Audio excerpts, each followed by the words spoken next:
નમસ્કાર વિદ્યાર્થી મિત્રો, સરસ્વતી ગ્રુપ ઓફ એજ્યુકેશન દ્વારા ચાલતા આ ઈ લર્નિંગ પ્રોગ્રામમાં હું બ્રિજેશ સાકડેચા ફરી એકવાર આપ સૌનું હાર્દિક સ્વાગત કરું છું. આપણે ધોરણ 12 ની અંદર ફિઝિક્સની અંદર ચેપ્ટર નંબર 1 એટલે કે વિદ્યુત ભારો અને વિદ્યુત ક્ષેત્રોનો અભ્યાસ કરતા હતા કે જેમાં આપણે આજે ચેપ્ટર નંબર 1 નો પાર્ટ 6 એટલે કે લેક્ચર નંબર 6 વિશેનો અભ્યાસ કરશું. આપણે અગાઉના 5 લેક્ચરની અંદર શું જોઈ ગયા ફટાફટ રિવાઇઝ કરીએ તો પહેલા તો બહુ જૂનો ઇતિહાસ જોયો હતો. આપણે જોયું કે વિદ્યુત ભારો જે છે એ શું છે તો કે પદાર્થનો મૂળભૂત અને આંતરિક ગુણધર્મ છે કે જેને આપણે પદાર્થથી અલગ કરી શકતા નથી. એની આપણે થઈ શકે છે પણ એ મૂળભૂત ગુણધર્મ તો છે જ. તે બે પ્રકારના હોય, પોઝિટિવ અને નેગેટિવ. વિદ્યુત ભારનું મૂલ્ય મિલિકન નામના વૈજ્ઞાનિકે આપણને કીધું હતું કેટલું તો કે 1.6 ગુણ્યા 10⁻19 ઓછામાં ઓછું આટલું વિદ્યુત ભારનું મૂલ્ય હશે. એક ઇલેક્ટ્રોનની વાત કરીએ, એક પ્રોટોનની વાત કરીએ. અહીં વિદ્યુત ભારના આપણે અલગ અલગ મૂળભૂત ગુણધર્મો જોયા હતા. એનું બિંદુવત, વિદ્યુત ભાર ક્યારે લઈ શકાય, એનો સંપાતપણાનો નિયમ એટલે કે એનો બેઝિક સરવાળો, આપણે વિદ્યુત ભાર સંરક્ષણનો નિયમ જોયો અને આપણે વિદ્યુત ભારના ક્વોન્ટમીકરણનો પણ નિયમ જોયો કે જેની અંદર આપણે કીધું કે હંમેશા જે વિદ્યુત ભારની આપલે થાય, ઇલેક્ટ્રોનની જે આપલે થાય એ હંમેશા પૂર્ણાંકમાં જ થાય. કોઈ એક ઇલેક્ટ્રોન જશે કે 50 ઇલેક્ટ્રોન જશે કે 5 કરોડ ઇલેક્ટ્રોન જશે, એવું નહીં હોય કે 5 કરોડ 5 કરોડ 25 ઇલેક્ટ્રોન જશે. પોઈન્ટમાં નહીં હોય, અપૂર્ણાંકમાં નહીં હોય. એટલે આપણે સૂત્ર જોયું હતું Q બરાબર Ne. આ સિવાય આપણે વિદ્યુત ભારોની આપલે કરવાની રીત જોઈ, એના ઉદાહરણ પણ જોયા છે. સંપર્કની રીત એટલે કે કોન્ટેક્ટ કરીને, બીજું તો કે પ્રેરણની રીત ફક્ત બાજુમાં લઈ આવીને, અને ત્રીજું ઘર્ષણથી એટલે કે ઘસીને. આપણે યાદ કરો, રેશમનો સળિયો હોય તેની રેશમનું કાપડ હોય એની સાથે કાચનો સળિયો આપણે ઘસીએ તો એ વિદ્યુત ભારિત થાય બંને. રેશમનો સળિયો, રેશમનું કાપડ છે એ ધન વિદ્યુત ભારિત અને કાચનો સળિયો છે તે ઋણ વિદ્યુત ભારિત થાય. તેવી જ રીતે જે ચામડું જે છે એની સાથે પ્લાસ્ટિકનો સળિયો એને ઘસવામાં આવે તો ચામડું જે છે તે ધન વિદ્યુત ભારિત અને જે પ્લાસ્ટિકનો સળિયો છે તે ઋણ વિદ્યુત ભારિત થાય. આપણે ત્યારબાદ કુલમ્બના બળ વિશે માહિતી મેળવી હતી. કુલંબીય બળ કોને કહેવાય તો કે બે વિદ્યુત ભારો વચ્ચે જે બળ લાગે છે એને કહેવાય કુલંબીય બળ કે જેનું સૂત્ર છે K Q1 Q2 ના છેદમાં r². આનું આપણે સદિશ સ્વરૂપ પણ જોયું કે જેને આ રીતે દર્શાવવામાં આવે છે. આ સદિશ સ્વરૂપ છે તે ન્યૂટનના ગતિના નિયમનું પાલન કરે છે. આપણે એ પણ જોયું હતું એ ક્વેશ્ચનની અંદર. અને હવે આપણે આગળ જોશું આ વિદ્યુત ભારો જે છે એના વિશે કે એને અલગ અલગ ઘણા બધા વિદ્યુત ભારો હોય તો કેવી રીતે બળ લાગશે. આપણે નો ડાઉટ કુલંબીય બળને લગતા દાખલાઓ પણ કર્યા. હવે આપણે આજે સમજીએ કે આપણે જે અત્યાર સુધી જે દાખલાઓ કરેલા છે, જેટલી પણ દાખલીઓ નાની કરેલી છે એની અંદર આપણે બે વિદ્યુત ભારને હંમેશા ધ્યાનમાં લીધા હતા. ફોર એક્ઝામ્પલ, આપણે એવું અત્યાર સુધી ધ્યાનમાં લીધું કે કોઈ એક ગોળો છે, અહીંયા કોઈ એક બીજો ગોળો છે, એટલે કે કોઈ આ એક વિદ્યુત ભાર છે, આ બીજો વિદ્યુત ભાર છે. તો આના દ્વારા આના ઉપર લાગતું બળ અને આના દ્વારા આના ઉપર લાગતું બળ, આ બે આપણે મેળવ્યું છે. હવે આપણે થોડુંક આગળ એક સ્ટેપ આગળ વધીએ. હવે અહીંયા હું માની લો ત્રીજો વિદ્યુત ભાર લો. આ વિદ્યુત ભાર છે એ છે +Q, આ વિદ્યુત ભાર છે +Q અને આ વિદ્યુત ભાર પણ છે +Q. તો આપણે આની વાત કરીએ, આ પહેલું, આ બીજું અને આ ત્રીજું, ત્રણ વિદ્યુત ભાર આપણે લીધા. આપણે અત્યાર સુધીના દાખલાની અંદર આપણે આ બે વિદ્યુત ભારો વચ્ચે લાગતું બળ મેળવ્યું. એ કઈ રીતે મળે તો કે આ રહ્યું સિમ્પલ K Q1 Q2 ના છેદમાં r². પણ હવે આપણે ઘણા બધા વિદ્યુત ભાર, આપણે એક ત્રીજો વિદ્યુત ભાર ફક્ત અહીંયા મૂક્યો, એક જ વિદ્યુત ભાર મૂક્યો તો અહીંયા બળ જે છે એ બદલી જશે. હવે આ બે પણ પોતાને એકબીજાની રીતે બળ લગાડશે. તો જ્યારે હું આને કોઈ એક સદિશ સ્વરૂપે જ્યારે હું આને દર્શાવવાની વાત કરું 0 થી, તો અહીંયા સમજજો ત્યાંથી તો ઓબવિયસ વાત છે કે આ બાજુ બળ લાગશે. એ બળને હું કહી દઉં F12 F12. જ્યારે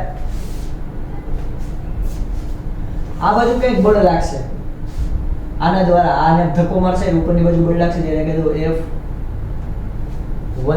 ત્રીજા પદાર્થ દ્વારા પહેલા પદાર્થ પર લાગતું બળ આ બાજુ આ બીજા પદ્ધતિ દ્વારા પહેલા પદ્ધતિ લાગતું બળ આ બાજુની દિશામાં છે. તો આ બેનું કંઈક રિઝલ્ટન્ટ છે એ આવી રીતે અહીંયા આવશે. આને કહું F રિઝલ્ટન્ટ કહી દઉં.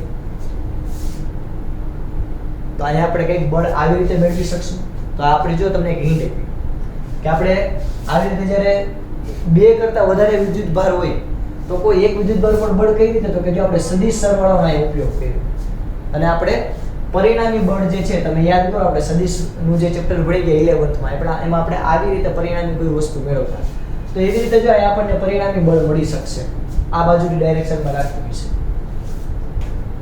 હવે આવી જ રીતે હું આવા ઘણા બધા વિદ્યુત ભાર લઉં. ફોર એક્ઝામ્પલ અહીંયા કોઈ એક આપણો વિદ્યુત ભાર છે Q1, અહીંયા છે Q2, અહીંયા છે Q3, અહીંયા છે Q4, અહીંયા છે Q5. આવા તો કેટલા બધા વિદ્યુત ભાર છે. તો આ બધા દ્વારા આના ઉપર કંઈક બળ લાગતું હોય છે.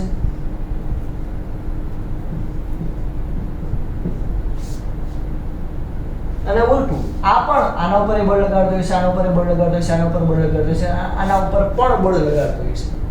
તો મારે કોઈ પણ એક વિદ્યુત ભારને ધ્યાનમાં લઉં. ફોર એક્ઝામ્પલ હું આ વિદ્યુત ભારને ધ્યાનમાં લઉં તો આ વિદ્યુત ભાર પર ટોટલ કેટલું બળ લાગે છે આપણે એ મેળવવું હોય તો, કારણ કે અત્યાર સુધી તો આપણે માત્ર બે વિદ્યુત ભારને ધ્યાનમાં લેતા હતા તો એમાં તો આપણે ડાયરેક્ટ કુલંબીય બળથી મેળવી શકતા હતા.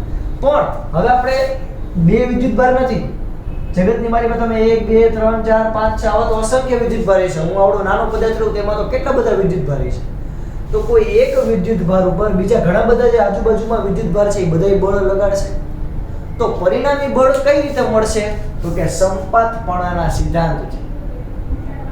સંપાતપણાનો સિદ્ધાંત એટલે શું? કાંઈ નથી, આપણે જે કહ્યું છે કે જ્યારે કોઈ વિદ્યુત ભાર પર એક કરતા વધારે વિદ્યુત ભારો બળ લગાડતા હોય, જ્યારે કોઈ વિદ્યુત ભાર પર એક કરતા વધારે વિદ્યુત ભાર જે છે એ બળ લગાડતા હોય ત્યારે પરિણામી કુલંબ બળ, ત્યારે પરિણામી કુલંબ બળ, આ પરિણામી જે તમને એટલે કે લાસ્ટમાં તમને જે છેલ્લે ડિજિટ મળશે પરિણામી તમારે જોતું રિઝલ્ટન્ટ, એ દરેક સ્વતંત્ર કુલંબ બળોના સદિશ સરવાળા બરાબર હોય છે. એટલે કે આયા આપણે આ જ આકૃતિની વાત કરીએ તો આ આકૃતિમાં મારે રિઝલ્ટન્ટ મેળવવું હોય તો સંપાતપણાનો સિદ્ધાંત એવું કે લાગતું પરિણામી કુલંબીય બળ જેને કીધું Fr રિઝલ્ટન્ટ ફોર્સ કેટલું હશે, તો કે દરેક સ્વતંત્ર કુલંબ બળોના સદિશ સરવાળા બરાબર. એટલે કે F12 F13 બસ આમ કરી નાખો એટલે કે હું બેનો સદિશ સરવાળો મેળવી લઉં ને, બંને કોણ દ્વારા લાગતા બળનો સદિશ સરવાળો મેળવી લઉં ને એટલે મને રિઝલ્ટન્ટ મળી જાય. હવે આના ઉપરથી આપણે આની કિંમત મૂકીએ, બરાબર? ચાલો જોઈએ આપણે આની કિંમત મૂકીએ.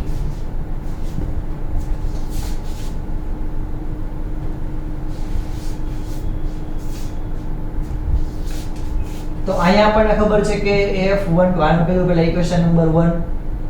ચાલો F12 આનું સૂત્ર શું થાય, તો કે K Q1 Q2 ના છેદમાં R12 નો Q કૌંસમાં R1 માઈનસ R2.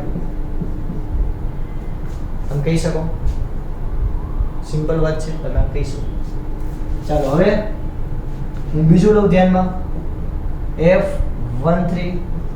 એના માટે હું શું લખી શકું કે Q1 Q3 એના છેદમાં R13 નો Q કૌંસમાં R1 માઈનસ R3.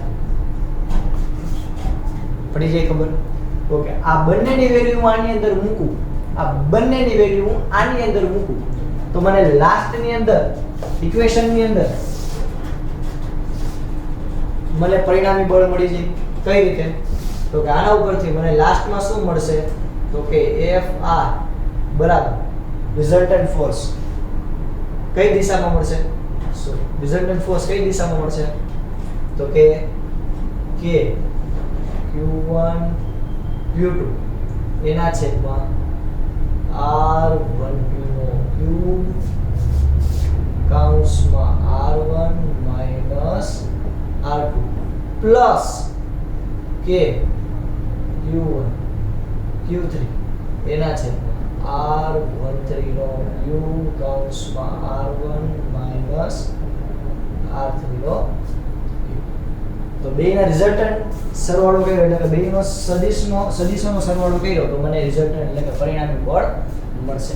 આવી જ રીતે આપણને અહીંયા આપણે બે લીધા કોણ એટલે બે દ્વારા લાગતું બળ મળ્યું. તમને કદાચ 3 આપ્યા હોય તો હજી ત્રીજું ઉમેરત, 4 આપ્યા હોય તો ચોથું ઉમેરત, 5 આપ્યા હોય તો પાંચમું ઉમેરત બળ. તો આવી રીતે માની લો કે n જેટલા બળ હોય અપ ટુ કેટલા n જેટલા. તો પહેલા તો આટલું બધું ફટાફટ લખી લ્યો પછી આપણે આગળ વધીએ.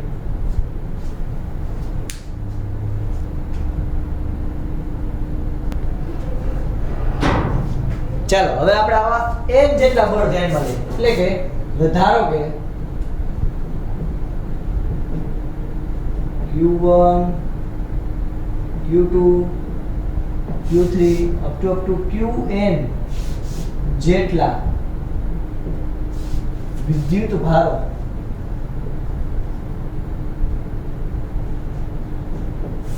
q1 q2 q3 up to કેટલા qn જેટલા વિદ્યુત ભારો છે. તો આ વિદ્યુત ભારો વડે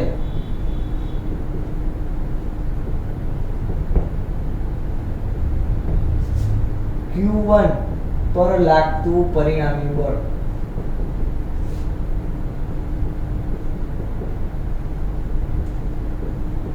આપણે બે જ લીધા હતા પણ આપણે આવા Qn જેટલા લઈ લઈએ તો એના માટેનું સૂત્ર શું લખી શકશું તો કે એના માટે આપણે Fr એટલે કે રિઝલ્ટન્ટ શું લખી શકીએ તો કે F12 plus F13 plus up to ક્યાં સુધી F1n. ચાલો આપણે આમાં ફટાફટ કિંમત મૂકીએ તો શું લખી શકીએ કે Q1 Q2 ના છેદમાં R12 નો ક્યુબ કૌંસમાં R1 માઈનસ R પ્લસ કે Q1 Q3 ના છેદમાં R13 નો ક્યુબ કૌંસમાં R1 માઈનસ R3 ચોગડો નથી R. આવા અપ ટુ n આંકડા સુધી આપણે લેવાનું Q1n R1n નો ક્યુબ કૌંસમાં R1 માઈનસ Rn. હવે આ બધાયમાંથી તમે વિચાર કરો કોમન શું નીકળે તો કે KQ1 બધાયમાંથી કોમન નીકળશે KQ1 બધાયમાંથી કોમન નીકળશે KQ1. હવે આપણે સિગ્મા એટલે બેઝિક સરવાળો લઈ લઈએ. ઓકે કેનો લેવો પડશે તો કે અહીંયા Q2 Q3 Qn એટલે આપણે અહીંયા I બરાબર લઈ લઈએ 2 થી શરૂઆત કરવી પડશે જો ઓછામાં ઓછી એક તો લેવાશે નહીં પોતાનું ઉપર થોડું આવે ઓછામાં ઓછું Q1 તો બધેમાં જ બહાર નીકળી જાય Q2 2 થી શરૂઆત કરીએ અને I બરાબર n સુધી આપણને ખબર નથી n કેટલું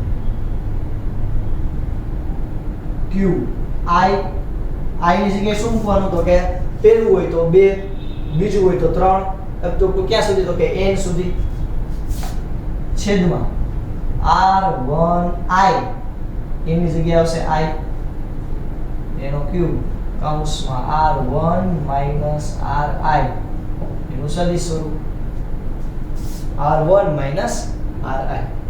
બસ આ કરો એટલે તમને કહી શકાય કે સંપાતપણાનો સિદ્ધાંત છે એ n જેટલા કણ ઉપર તમે એપ્લાય કર્યો કે જેથી તમને આવા કોઈ એક વિદ્યુતભાર એના ઉપર પહેલા દ્વારા બીજા દ્વારા ત્રીજા ચોથા પાંચમા આઠમા 10 કરોડમો વિદ્યુતભાર છે એના દ્વારા બધે દ્વારા ટોટલ પરિણામી કેટલું બળ લાગે છે તમે કેના દ્વારા મેળવી શકશો તો કે આ સંપાતપણાના સિદ્ધાંતથી તમે મેળવી શકશો.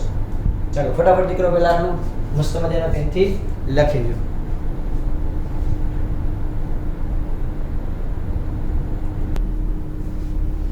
ચાલો આપણે હવે આ સંપાતપણાના સિદ્ધાંત જે છે એના ઉપર જ આધારિત આપણે ન્યુમેરિકલ્સ જોઈ તો શરૂઆત કરીએ પહેલા તો અમુક બેઝિક દાખલાઓથી. તો અહીંયા આપણને જો 1 2 નથી હવે અલગ અલગ વિદ્યુતભાર હોય છે. 3 વિદ્યુતભાર છે હવે આ ત્રણેય વિદ્યુતભાર જે છે એમાં આ વિદ્યુતભાર દ્વારા આ વિદ્યુતભાર પર કેટલું બળ લાગે છે એ આપણે ગોતવું છે આ વિદ્યુતભાર ઉપર. તો કઈ રીતે આપણે મેળવી શકશું આ વિદ્યુતભાર ઉપર? આપણે આ બિંદુને નામ આપી દઈએ. આને કહી દઉં A, B અને C. આપણે આ C બિંદુ ઉપર કેટલું બળ લાગે છે ને ગોતવું છે. તો પહેલા તો જો ત્રણેય વિદ્યુતભાર સરખા જ છે. ઓકે, સંજ્ઞા સરખી છે એટલે કે ત્રણ પોઝિટિવ છે. તો આના દ્વારા આ બાજુ બળ લાગશે, આના દ્વારા આ બાજુ બળ લાગશે, બરાબર? તો પરિણામી બળ કઈ બાજુ હશે? આ બાજુ હશે. ઓકે, અહીંયા આ બે વચ્ચેનો ખૂણો કેટલો હશે? તો કે 60 નો. તો આપણે સદિશ નું સૂત્ર છે એ મુજબ આપણે ડાયરેક્ટ લખી શકીએ. આના દ્વારા લાગતું બળ લઈ લઈએ આપણે F, આના દ્વારા પણ લાગતું બળ F, કારણ કે બેયના મૂલ્ય સરખા જ છે. કારણ કે આ બે વિદ્યુતભારે સરખા છે, +q + q. આ બે વિદ્યુતભારે સરખા છે, +q અને +q. આના બે દ્વારા લાગતું બળ F હશે, આના દ્વારા પણ લાગતું બળ F જ હોય. તો F આ રિઝલ્ટન્ટ બરાબર આપણે સૂત્ર શું લખી શકીએ? f² + f², આ અને આ પ્લસ 2f cos 60. ખૂણો કેટલાનો છે? 60. cos 60 નું મૂલ્ય 1/2. એટલે આપણે અહીં શું લખી શકશું? અંડર રૂટ ની અંદર f² + f² + 2f² ગુણ્યા 1/2. એટલે કે આ બે કેન્સલ એટલે આવશે √3f. √3f. એટલે અહીંયા કે રિઝલ્ટન્ટ જે ફોર્સ લાગ્યું C ઉપર, C બિંદુ ઉપર કેટલું હશે? તો કે √3f જેટલું. જ્યારે 60 નો ખૂણો આવ્યો, તમે આમ કહો કે અહીંયા કહો 60 નો ખૂણો છે, આ સંબાજુ છે એટલે તો કેટલું આવ્યું? તો કે √3f. અહીંયા આપણે જોઈ તો જો આના દ્વારા આના દ્વારા કંઈક બળ લાગશે, સામે એટલું જ બળ આ બાજુ લાગશે. આના દ્વારા જેટલું બળ લાગશે એટલું જ બળ આ બાજુ લાગશે, કારણ કે અહીંયા બધી બાજુ વિદ્યુતભારના મૂલ્ય સરખા છે. જો એક બાજુ પણ 2q હોત, 3q હોત તો બધું ફ્રી જાય. તો અહીંયા બધી બાજુ એકસરખું બળ લાગે છે એટલે આનું પરિણામી બળ કેવું હશે? 0. અહીંયા જો થોડું ટ્વિસ્ટ થઈ ગયું, અહીંયા +q તો અહીંયા -q. તો ઓબવિયસ વાત છે કે આના દ્વારા જે બળ લાગશે +q + q, આના દ્વારા જે બળ લાગશે એકબીજાની અસર શું કરશે? નાબૂદ કરી નાખશે. હવે ચર્ચા રહી હવે આની. જો આ +q ના માઈનસ એટલે પ્લસ માઈનસ વચ્ચે આકર્ષણ થાય, આ પણ આનું આકર્ષણ અનુભવશે અને આ પણ સસુરવાનું આકર્ષણ અનુભવશે. એટલે આ પણ આનું આકર્ષણ અનુભવશે એટલે અહીંયા બે બળ એડ થશે. એટલે આપણે શું લખી શકશું? તો કે રિઝલ્ટન્ટ બળ = 2f. શું કામ 2f? આના દ્વારા લાગતું બળ F હતું પ્લસ આના દ્વારા પણ લાગતું બળ, એટલે કે આ જે વિદ્યુતભાર છે એ પણ આના ઉપર બળ લગાડશે એટલે થાય 2f. f નું સૂત્ર kq² એના છેદમાં r. r એટલે ત્રિજ્યા. આ ત્રિજ્યા કેટલી છે? આ ત્રિજ્યા તો કે આપણે લઈ લઈએ આ a બાજુનો, આ a બાજુ લઈ લઈએ, બરાબર? તો આ કેટલો આવશે? a/√2 સોરી એનો સ્ક્વેર. તો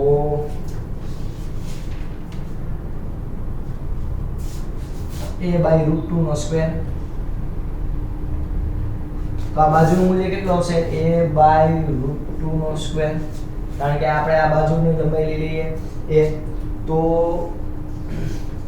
આપણને લાસ્ટમાં સૂત્ર શું મળશે? તો કે f = 4 u નો સ્ક્વેર એના છેદમાં a નો સ્ક્વેર. તો આવી રીતે તમે અંદાજો લગાડી શકો. અહીંયા અગેન આના દ્વારા જેટલું બળ લાગશે એટલું જ આના દ્વારા લાગશે, આના દ્વારા જેટલું બળ લાગશે એટલું જ આમ લાગશે, અને અહીંયા જેટલું બળ લાગશે એટલું જ આમ લાગશે. તો અહીંયા પરિણામી બળ કેવું થઈ જશે? 0. આગળ આના દ્વારા તો કે આના દ્વારા લાગતું બળ એટલું જ અહીંયા લાગશે, અહીંયા જેટલું બળ લાગશે એટલું જ આ બાજુ લાગશે, એટલે અહીંયા F બરાબર થઈ જશે 0. એવી જ રીતે અહીંયા બધી બાજુથી જે બળ લાગશે એ પરિણામી કેવું થઈ જશે? અહીંયા 0. અને ષટકોણ હોય તો એમાં પણ F બરાબર 0. એટલે કે કોઈ પણ આવી રીતે બંધ આકૃતિ આપેલી હોય એના કેન્દ્ર ઉપર વિદ્યુતભાર મૂકેલો હોય અને બધી બાજુથી જો બળ સરખું લાગતું હોય તો પરિણામી બળનું મૂલ્ય કેવું હશે? શૂન્ય.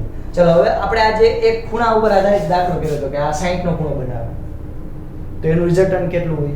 અહીંયા તમે જો તો આ કેટલો ખૂણો બનાવશે તો કે આ 45 નો ખૂણો બનાવશે આની સાથે તો કેટલું થાય?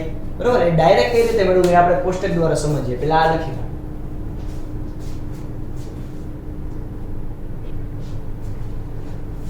ચાલો જોઈએ આપણે ફટાફટ. તો કે કોઈ એક કોણ છે તો વિદ્યુતભાર એના ઉપર આ બાજુ F1 જેટલું અને આ બાજુ F2 જેટલું બળ લાગે છે અને થીટા જેટલો બે વચ્ચેનો ખૂણો છે તો પરિણામી બળ કેટલું થશે તો કે F રિઝલ્ટન્ટ ફોર્સ છે એ આ બાજુ લાગશે.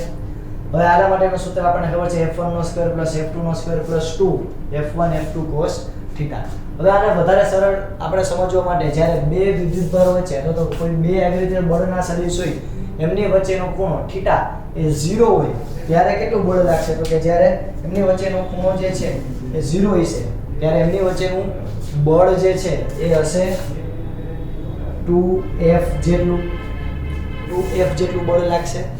જ્યારે તેમની વચ્ચેનો ખૂણો જે છે એ 60 જેટલો હશે તો એમની વચ્ચેનો ખૂણો જે છે એ √3F જેટલો હશે. જ્યારે બે વિદ્યુતભાર વચ્ચેનો એટલે કે આ જે બે બળના સદિશ હોય તેમની વચ્ચેનો ખૂણો 90 નો હોય ત્યારે √2F જેટલું પરિણામી બળ લાગશે. એટલે કે આ રીતે કોઈ ચોરસ હોય તેમાં આ વિદ્યુતભારો છે એમની વચ્ચેનો ખૂણો કેટલાનો છે 90 નો કારણ કે એક બળ આમ લાગશે અને એક બળ આ બાજુ લાગશે તો ખૂણો કેટલો આવ્યો 90 નો આવ્યો તો ત્યારે પરિણામી બળ જે હશે પરિણામી બળ એ કેટલું હશે તો કે √2F જેટલું. જ્યારે 120 જેટલો ખૂણો હશે બંને સદિશ વચ્ચેનો ખૂણો 120 એટલે પંચકોણની વાત ત્યારે F જેટલું બળ લાગશે અને 180 જેટલો ખૂણો હશે ત્યારે 0 જેટલું બળ લાગશે. કારણ કે બીજા તમે કોઈ એક બળનો સદિશ સામ જતો હોય બીજો બળનો સદિશ સામ જતો હોય તો બે એકબીજાની અસર સામે શું કરે? નાબૂદ કરે. એટલે તમે ખાસ યાદ રાખજો આ થોડીક ઝડપથી થાય એવી રીત છે. એવું નથી કે આ કઈ કામ અચાનક નવીન છે આપણે ફટાફટ કરી શકીએ. ઓલું આપણે આઈડિયલી આપણે હમણાં આગળના દાખલા કેના હતા નાના એવી રીતે તમે બધા સાબિત કરી શકો પણ આ ફટાફટ યાદ રાખે કોષ્ટક સ્વરૂપે કે થીટા એટલે કે ખૂણો બે સદિશ વચ્ચેનો જો 0 હોય તો 2F જેટલું બળ લાગે પરિણામી 60 હોય તો 3F જેટલું 90 હોય તો √2F જેટલું અને 120 હોય તો F જેટલું અને જ્યારે 180 હોય બંને એકબીજાની પરસ્પર વિરુદ્ધ હોય ત્યારે કેટલું આવશે 0. ચાલો ડન આટલું. ચાલો જોઈએ આપણે બધા ફટાફટ આગળ. હવે ઉદાહરણ થોડા જોઈ નાખી એટલે આપણને ખબર પડી જાય કે ભાઈ આમાંથી કેવા પ્રકારના ન્યુમેરિકલ્સ જે છે એ આવે છે. ચાલો જોઈએ ફટાફટ. સૌથી પહેલા ઉદાહરણ નંબર 1.6 જેની રકમ તમે સ્ક્રીન ઉપર જોઈ શકશો. ઉદાહરણ નંબર 1.6 આપણને કીધું છે કે L લંબાઈના સમબાજુ ત્રિકોણના શિરોબિંદુ ઉપર ત્રણ વિદ્યુતભારો મૂકેલા છે Q1 Q2 અને Q3. એટલે કે પહેલા તો આપણે આવી રીતે એક સમબાજુ ત્રિકોણ દોરવો પડશે. આ સમબાજુ ત્રિકોણ જોયો 1 2 અને 3. આ સમબાજુ ત્રિકોણ છે એના ઉપર આપણને વિદ્યુતભાર કીધા Q1 Q2 અને Q3. દરેકને આપણે વેલ્યુ આપી દીધી Q એટલે ડાયરેક્ટ આપણે Q લખી તો કઈ વાંધો છે નહીં. એટલે કે આ ત્રણેય બિંદુ ઉપર Q જેટલું મૂલ્ય ધરાવતો વિદ્યુતભાર મૂકેલો છે. આગળ તો કે આકૃતિમાં દર્શાવ્યા મુજબ ત્રિકોણના મધ્ય કેન્દ્ર પર મૂકેલા વિદ્યુતભાર Q ઉપર લાગતું બળ કેટલું છે. એટલે અહીંયા હું માની લો કે હવે કોઈ એક વિદ્યુતભાર મૂકું છું. જો અહીંયા નહીં મળે આ ત્રિકોણનું મધ્ય કેન્દ્ર. ત્રિકોણનું મધ્ય કેન્દ્ર કઈ રીતે મળશે તો કે એક લીટી આવી રીતે આમ દોરવાની બીજી એકદમ આવી રીતે આમ સીધી અને ત્રીજી આવે એટલે કે ત્રણેયની રીતે મધ્યકા દોરો તો તમને એનું મધ્ય કેન્દ્ર મળે. તો આ જે મધ્ય કેન્દ્ર છે ત્યાં કેપિટલ Q જેટલો વિદ્યુતભાર આપણે મૂકેલો છે. તો આપણે શોધવાનું છે કે કેપિટલ Q ઉપર કેટલું બળ લાગશે. તો અહીંયા હવે આ Q જે છે એના ઉપર કઈ રીતે બળ લાગશે તો કે આ બે આવી રીતે બળ લગાડશે. અહીંયા આ બે સામસામે આવી રીતે બળ લગાડશે અને અહીંયા આ બે સામસામે આવી રીતે બળ લગાડશે. તો અહીંયા પહેલા તો આપણે મધ્ય બિંદુ પહેલા આને નામ આપી દે. આને કીધું A, આને કીધું B, આને કીધું C. ઓબવિયસ વાત છે કે આના મધ્ય કેન્દ્ર છે. આને આપણે નામ આપી દઈએ, આને આપણે નામ આપી દઈએ ડી, આને નામ આપી દઉં ઈ, આને નામ આપી દઉં એફ.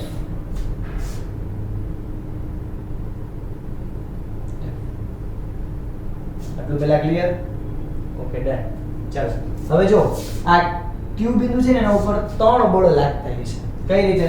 તો કે એક તો આ જે ક્યુ બિંદુ છે એના ઉપર બળ લગાડશે, એનો જે બળ સદિશ તમને આ બાજુ મળશે.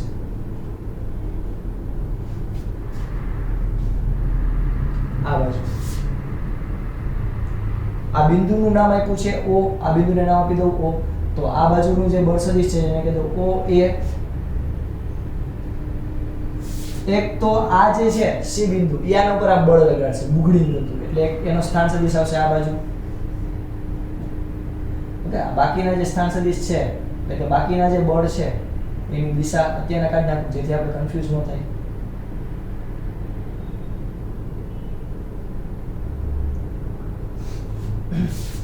તો આ C બિંદુ દ્વારા બળ લાગે છે કારણ કે તો FOC, અને આયા B બિંદુ જે છે એ પણ O ઉપર બળ લગાડશે કે જેનું પરિણામી બળ આવી રીતે છે OB. તો અહીંયા 3 પ્રકારના બળ લાગશે O ઉપર. હવે અહીંયા પરિણામી બળનું મૂલ્ય શું? આપણે સંપાતપણાના સિદ્ધાંત મુજબ આપણે હમણાં જ ભણ્યું ને સંપાતપણાનો સિદ્ધાંત.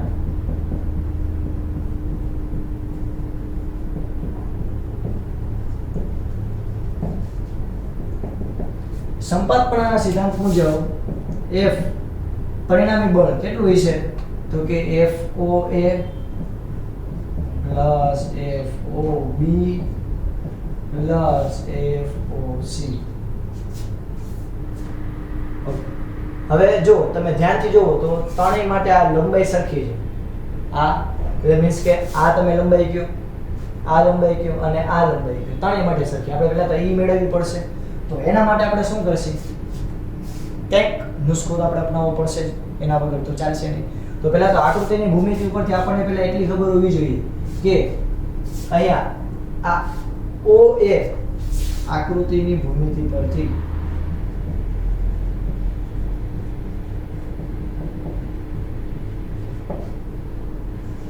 OA અથવા તો AO આ કેટલું હશે? તો કે 2/3 of AD. આ આખો જે ભાગ હોય ને આખા ભાગને હું 3 કરું, આખા ભાગને હું 3 ભાગમાં ડિવાઈડ કરું 1 2 અને 3. આ ભૂમિતિ છે, નાના ધોરણમાં ભણી ગયા પણ છતાં અત્યારે યાદ કરી લો. આ A બિંદુ છે, આ D બિંદુ છે, આ A અને D અહીંયા દોર્યું. તો જે આપણે આવી રીતે મધ્ય કેન્દ્ર હોય ને એ કેટલું હોય? તો કે આ બે ભાગ જે હોય ને આ બે ભાગની લંબાઈ થઈ ને ત્યાં હોય. એટલે કે OA એ કેટલું હશે? તો કે 2/3 of AD. તો અહીંયા એ આપણને ખબર હોવી જોઈએ. આકૃતિની ભૂમિતિ ઉપરથી જ આપણે સમજી શકીએ.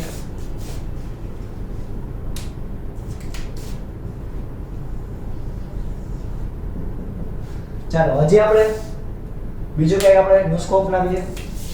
તો કે આ ખૂણો જે છે એ કેટલાનો થશે? તો કે આ ખૂણો થશે 30 નો, કારણ કે સમબાજુ છે એટલે આખો ખૂણો 60 નો થાય તો આ 30 નો થાય. તો આપણે અહીંયા લખી શકશું કે cos 30 એટલે cos એટલે પાસેની બાજુ એટલે કે AD એના છેદમાં કર્ણ એટલે આ L લંબાઈ આપણને આપેલી છે ત્રણેય બાજુની, તો L. તો એના ઉપરથી AD બરાબર શું લખી શકું? AD બરાબર આને કહી દઉં સમીકરણ નંબર 1, તો 2 કહી દઉં. આને કહી દઉં સમીકરણ નંબર 1, આને કહી દઉં સમીકરણ નંબર 2. તો અહીંયા AD બરાબર આપણે શું લખી શકીએ? cos 30 L cos 30. આ L ભાગાકારમાં બરાબરની વેલ્યુ બધી જાય તો ગુણાકારમાં. હવે આ cos 30 ની વેલ્યુ કેટલી થાય? તો કે √3/2 * L. તો અહીંયા આપણને AD ની વેલ્યુ મળી ગઈ. AD ની વેલ્યુ કેટલી છે? તો કે √3/2 * L. આને હું કહી દઉં સમીકરણ નંબર 4. હવે સમીકરણ નંબર 4 ની વેલ્યુ, સમીકરણ નંબર 4 ની કિંમત સમીકરણ 2 માં મૂકતા જોજે આપણે ક્યાંથી ક્યાં જઈએ. હવે આની કિંમત હું આમાં મૂકું તો આપણને ખબર છે અહીંયા શું આપ્યું AO બરાબર શું થાય 2/3AD. હવે અહીંયા AD ની જગ્યાએ આપણે શું મૂકવાનું છે √3/2 into L. તો આ બે કેન્સલ. આ 3 એટલે શું હોય તો કે √3 હોય બે વાર પછી √3 કેન્સલ એટલે કે OA બરાબર તમને શું મળ્યું L ના છેદમાં √3. તો એનો મતલબ એમ કે આની લંબાઈ કેટલી હશે આટલી લંબાઈ કેટલી છે આટલી લંબાઈ અહીંયાથી શરૂ કરી અને આ જે બિંદુ છે ત્યાં સુધીની લંબાઈ કેટલી હશે એ લંબાઈ હશે L/√3 જેટલી. તો અહીંયા જેટલી લંબાઈ એટલી જ આ હોય એટલી જ આ હોય આપણે એ જ લંબાઈ ગોતવવાની છે. તો અહીંયા હું શું લખી શકું FOA બરાબર FOB બરાબર FOC બરાબર સૂત્ર શું થશે કે Q1 Q2 ના છેદમાં R નો સ્ક્વેર બરાબર કે બેયના વિદ્યુતભાર Q છે એટલે Q નો સ્ક્વેર છેદમાં R ની જગ્યાએ શું લખશી L ના છેદમાં √3 નો સ્ક્વેર એટલે કે છેદનો છેદ જાય અંશમાં એટલે આપણે લખી શકીએ 3k Q નો સ્ક્વેર એના છેદમાં સોરી આ એક છે એ કેપિટલ છે ને Q એટલે આપણે અહીંયા એના છેદમાં L નો સ્ક્વેર. આપણને આ એક સદિશ મળ્યો. આપણે તો પરિણામી ગોતવું હોય તો આ ત્રણેયનો શું કરવો પડશે સદિશ સરવાળો કરવો પડશે. તો પહેલા આપણને આ એક સદિશનું મૂલ્ય મળી ગયું કેટલું છે તો કે 3kq capital Q upon L નો સ્ક્વેર. ચાલો પહેલા ફટાફટ આટલું લખી લ્યો પછી આપણે આગળ વધીએ.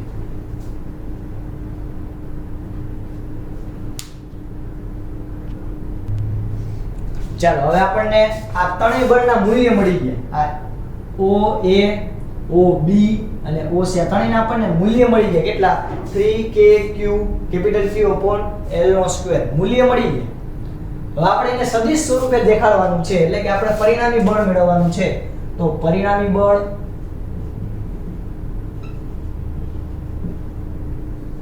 F બરાબર શું થશે FOA plus FOB plus FOC. તો અહીંયા F બરાબર FOA કેટલું થશે તો કે 3kq upon L નો સ્ક્વેર કૌંસમાં. હવે આનું સદિશ સ્વરૂપ દેખાડવાનું છે તો અહીંયા આપણને ખબર છે આ ખૂણો કેટલાનો થશે 30. તો આના માટે બે ઘટક લાગુ પડશે. કયા કયા આના માટે લાગુ પડે પહેલા આપણે cos લખીએ cos 30i plus cos 30j sorry sin 30j.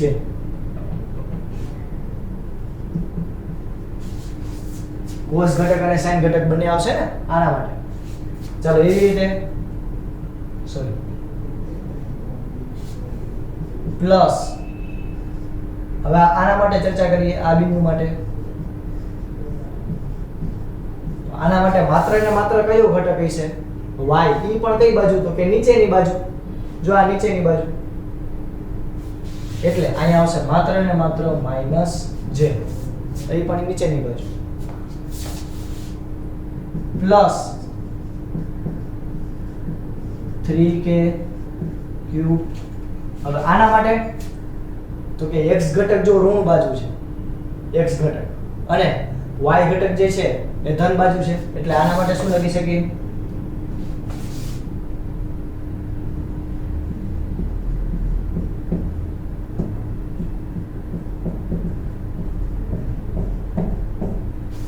ચાલો હવે આ બધા માટે આપણે સોલ્યુશન કરીએ. ત્રણેયમાંથી પહેલા તો શું કોમન નીકળશે તો કે 3kq upon L નો સ્ક્વેર. અંદર શું વધ્યું j/2 sin 30 એટલે 1/2 આ cos 30 અને આ માઈનસ cos 30 બધાનો પહેલા તો અહીંયા સરવાળો કરીએ જો cos 30i plus sin 30j minus j minus cos 30i plus sin 30j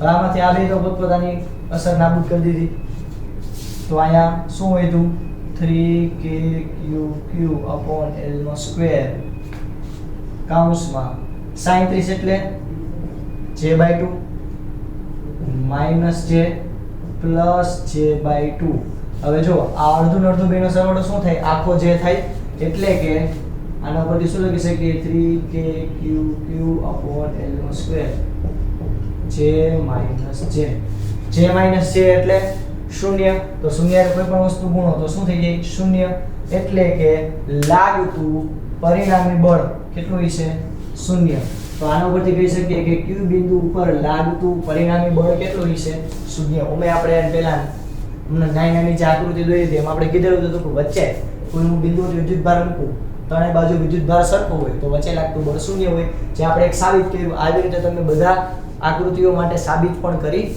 શકો આપણે કઈ રીતે આગળ વધ્યા દીકરાઓ તો કે સૌથી પહેલા સંપતપણાનો સિદ્ધાંત એપ્લાય કર્યો અહીંયા ત્રણ રીતે બળ લાગે પછી તો કે આકૃતિની ભૂમિતિ ઉપરથી OA બરાબર શું થાય તો કે 2/3 AD પછી આપણે cos θ મેળવ્યું cos કઈ રીતે મળે L/√3 એની કિંમત આપણે મૂકી અને આપણે આ વેલ્યુ મેળવી કે પહેલા તો મૂલ્ય કેટલું ત્રણેય ઉપર લાગતા બળનું પછી આપણે એનો સદિશ સરવાળો કર્યો અને આપણને એના ઉપરથી ખબર પડી કે ભાઈ લાગતું પરિણામી બળ કેવું છે શૂન્ય ચાલો ફટાફટ તમારા બુકની અંદર આ લખી દેજો ચલો વિદ્યાર્થી મિત્રો જોઈએ આપણે આગળ ઉદાહરણ નંબર 1.7 આપણને આવી રીતે કોઈ ત્રિકોણ આપેલા છે એના ત્રણ શિરોબિંદુ છે એની ઉપર બે ધન વિદ્યુતભાર આવી રીતે મૂકેલા છે અને ત્રીજા શિરોબિંદુ ઉપર -q વિદ્યુતભાર એટલે કે ઋણ વિદ્યુતભાર મૂકેલો છે તો આકૃતિની ભૂમિતિ ઉપરથી હવે તમને અંદાજો આવે કઈ બાજુ આકર્ષણ અને અપાકર્ષણ થતું હશે તો કે આ બે વિદ્યુતભારો છે એ બે વચ્ચે અપાકર્ષણ થશે કારણ કે બે સરખા છે અને આ બંને વિદ્યુતભારનું આના પ્રત્યે આકર્ષણ થશે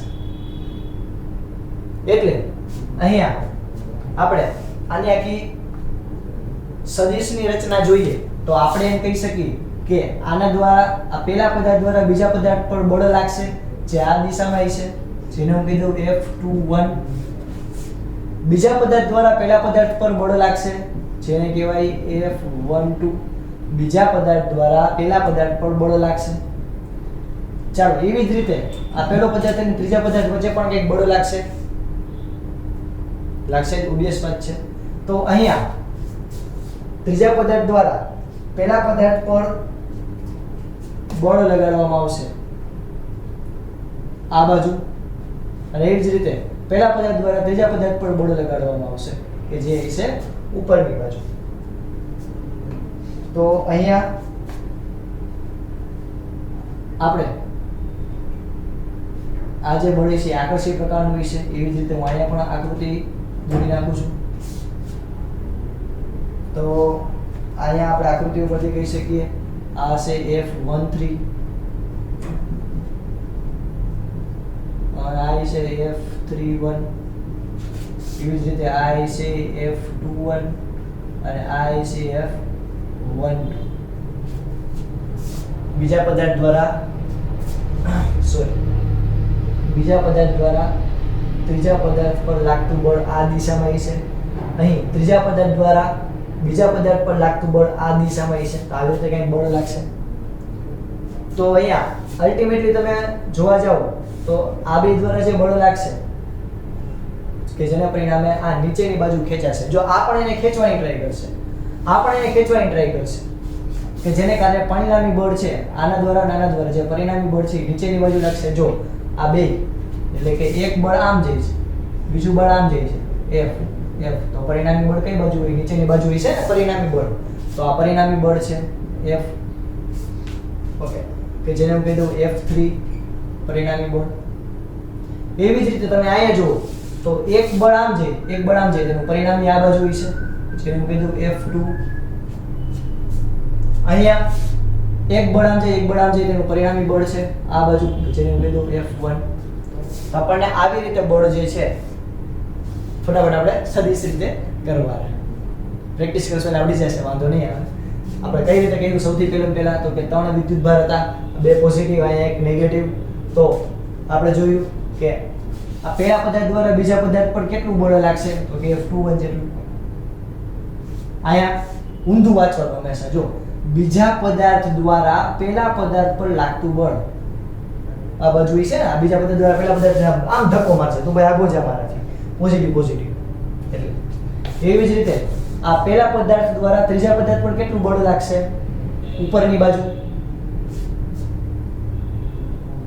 અને ત્રીજા પદાર્થ દ્વારા પહેલા પદાર્થ પર બળ લાગશે આમ નીચેની બાજુ. એવી જ રીતે અહીંયા લાગુ પડશે. હવે આ બેનું પરિણામી છે અહીંયા આવશે, આ બેનું પરિણામી અહીંયા F12 અને 3. તો અહીંયા આપણે F1 બરાબર શું લખી શકીએ, F1 એટલે આ પરિણામી F1 તેનું કોમ્બિનેશન છે તો કે F12 અને F13. ચાલો આ F2 માટે તમે શું કહી શકો તો કે F21 અને F32. હવે તમે અહીંયા ધ્યાનથી અવલોકન કરો તો આ F21 આપણને ન્યૂટનના નિયમ મુજબ ખબર છે કે F21 બરાબર તો તમે શું લખી શકો -F12 લખી શકો. પણ ભણ્યા હતા કુલમ્બીય નિયમમાં તો આપણે લખી શકીએ અહીંયા કે F2 બરાબર શું થાય -F12 F32. ચાલો એવી જ રીતે F3 માટે આપણે જોઈએ તો F3 માટે આપણે શું લખી શકીએ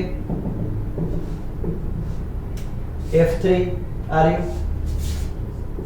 F31 પ્લસ F23. અહીંયા પણ આપણે ન્યૂટનના ગતિનો નિયમનો ઉપયોગ કરીને આપણે શું લખી શકશું અહીંયા તો કે -F13. આ આંકડા ફેરવવા હોય તો અહીંયા આપણે માઈનસ લખવું પડે, પ્લસ અહીંયા પણ તમે આંકડા ફેરવવા હોય તો લખી શકો -F32. શું કામ કરીએ આપણે હમણાં જોઈએ તો આપણને ખબર છે સંપાતપણાના નિયમ મુજબ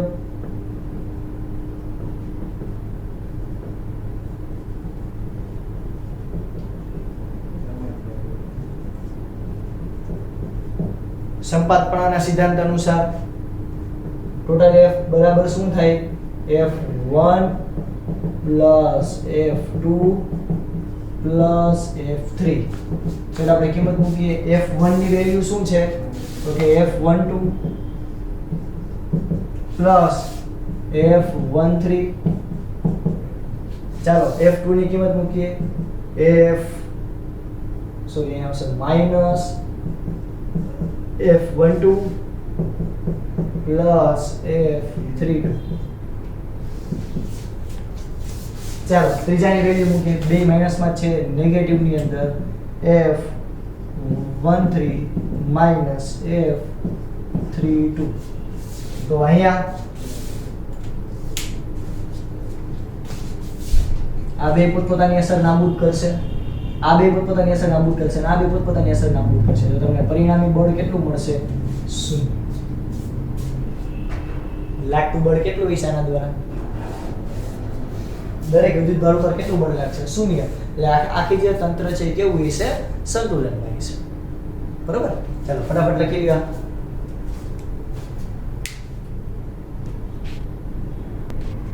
ચાલો આગળ જોઈએ આપણે એક્ઝામ્પલ સ્વાધ્યાયનો દાખલા નંબર 1.6. આપણને એમ કીધું છે કે કોઈ ચોરસ છે કે તેના 4 શિરોબિંદુ ઉપર આવી રીતે વિદ્યુતભારના મૂલ્ય આપેલા છે. આપણને એમ કીધું છે કે કેન્દ્ર ઉપર સ્મોલ q નામનો એક વિદ્યુતભાર કે જે છે 1 માઇક્રોકુલમ જેટલો વિદ્યુતભાર તે રાખવામાં આવે છે. તો આ સ્મોલ q ઉપર લાગતું પરિણામી બળ મેળવવું. આ સ્મોલ q ઉપર આ વિદ્યુતભારે બળ લગાડશે કઈ દિશામાં તો કે આ દિશામાં બળ લગાડશે, આ દિશામાં બળ લગાડશે. આ a જે છે એ a અને o આ બે વચ્ચે ઉદ્દેશવાદ છે, અપાકર્ષી પ્રકારનું બળ લાગશે આ દિશામાં, જેની દિશા છે F O A.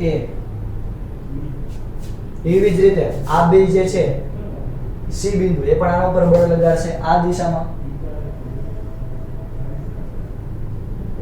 FCO. હવે એવી જ રીતે આ બીજું આના ઉપર આકર્ષી પ્રકારનું બળ લગાડશે અને આ પણ આના ઉપર આકર્ષી પ્રકારનું બળ લગાડશે. જો બે સામસામે સરખા મૂલ્યના છે અને બે એક પ્રકારનું કહી શકાય કે આકર્ષી પ્રકારનું બળ લગાડશે. આ જે છે એ આને પોતાની તરફ ખેંચશે, આ આને પોતાની તરફ ખેંચશે. તો આનો અહીંયા મૂલ્ય કેટલું આવશે? FOD અને આ બાજુ હશે FOB. ઓકે, આપણે શોધવાનું શું છે તો કે પરિણામી બળ શોધવાનું છે. તો અહીંયા આપણને ખબર છે કે AC બરાબર શું થાય? BD બરાબર કેટલા થાય તો કે tan√2. કારણ કે અહીંયા આપણને આનામાં આપેલા છે 10 10 10 અને 10 સેન્ટીમીટર. એટલે અહીંયાથી 10√2. તો આના ઉપરથી આપણે લખી શકીએ કે OA બરાબર OB બરાબર OC બરાબર OD. એટલે કે આ OA OB OC અને OD આ બધાનું મૂલ્ય કેટલું થશે તો કે આ 10√2 જે છે આખે આખું 10√2 છે એને ભાગ્યા 2 એટલે કે 5√2 5√2 સેન્ટીમીટર. આગળ અહીંયા આપણે પહેલા તો બળ મેળવી લઈએ FOB આનું મૂલ્ય અને આનું મૂલ્ય માનાક લઉં છું જો, એટલે કે આપણે ખાલી મૂલ્ય લઈએ FOD એનું મૂલ્ય શું થશે તો કે K Q અને આપણે કહી દઈએ કેપિટલ છેદમાં બે વચ્ચેનું અંતર કેટલું છે તો કે 5√2 એને ગુણ્યા 10 સોરી આપણે પહેલા તો કિંમત જ લખવાની ડાયરેક્ટ r² હવે આપણે આમાં કિંમત મૂકીએ તો શું લખી શકશું 9 ગુણ્યા 10⁹ Q એટલે 10⁻6 કેપિટલ Q એટલે તો કે -5 ગુણ્યા 10⁻6 છેદમાં r² એટલે કે 5√2 ગુણ્યા 10⁻2 આ પૂરેપૂરાનો શું થશે વર્ગ. ચાલો સાદુરૂપ આપો જોઈએ આનો શું આન્સર આવશે. પણ આનો જે કંઈ પણ આન્સર આવશે તો જેટલું બળ આ બાજુ લાગશે એટલું જ બળ આ બાજુ લાગશે એટલે બે બીજાની અસર શું કરશે? નાબૂદ કરશે. હવે એવી જ રીતે આપણે આમાં તપાસી શકીએ. ઓકે, આમાં એવું શું કામ થાય છે કે બે બીજાની અસર નાબૂદ કરે છે? બે બાજુ સરખા છે એટલે.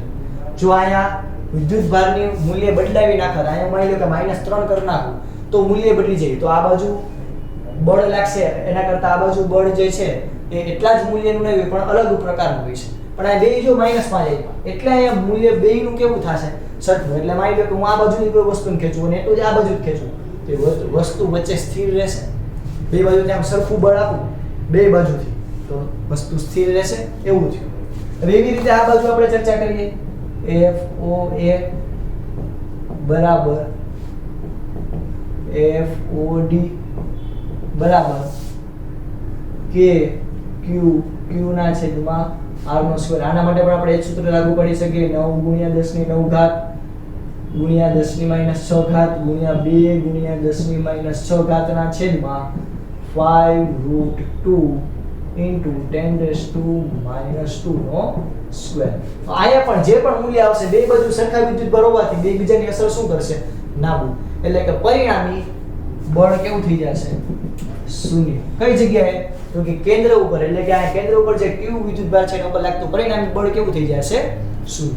ચાલો આટલું ક્લિયર થયું. આપણે સંપાતપણાના સિદ્ધાંતને લગતા જે ન્યુમેરિકલ્સ જે છે જે આપણને ટેક્સ્ટબુકમાં આપેલા છે NCERT ની એ આપણે આજે પૂરા કર્યા. મળશું ત્યારે ફરી પાછા આપણે ફરી પાછા નેક્સ્ટ ટાઈમ આપણે અલગ અલગ દાખલાઓની વેરાયટીઓ જોશું.